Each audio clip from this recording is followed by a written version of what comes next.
seemed that he had been dearly anticipating his youngest son's wedding. As she spoke, her eyes welled up with tears. The memory of her grandfather had moved her to the point where she could no longer hold back. At this point, I naively told my grandmother to go out and see my grandfather.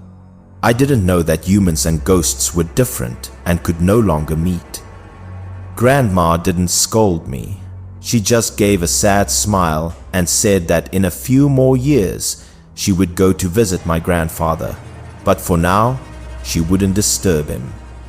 Then she pulled me into an embrace. She said that for now she couldn't bear to leave her naughty grandson, which made me feel very warm. After that night, I didn't think much more about my grandfather. Everything had passed, leaving only beautiful memories in my heart. However, in the years that followed, I often remembered the scene from that night. It was a very special and meaningful memory that could never be erased from my mind. I always wondered why my grandfather only appeared in the mirror, and why he just sat there quietly, seemingly unaware of my presence. As I grew older, I gradually came up with an answer. The world my grandfather inhabited and this world of ours were unrelated. Moreover, his way of life and thought was far different from this world. Perhaps the world he was in only existed within that mirror. And as for why he appeared that night, perhaps it was because he had received a summons from some force, and my encounter with him was a fateful one, something that cannot be explained.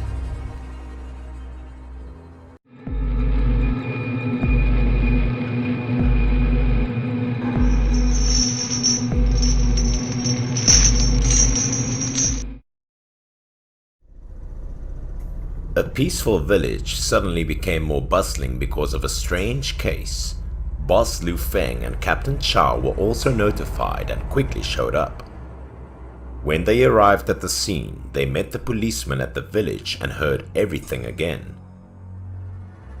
The victim was a boy who was only 13 years old, and according to the policeman, this area frequently had similar murders lately.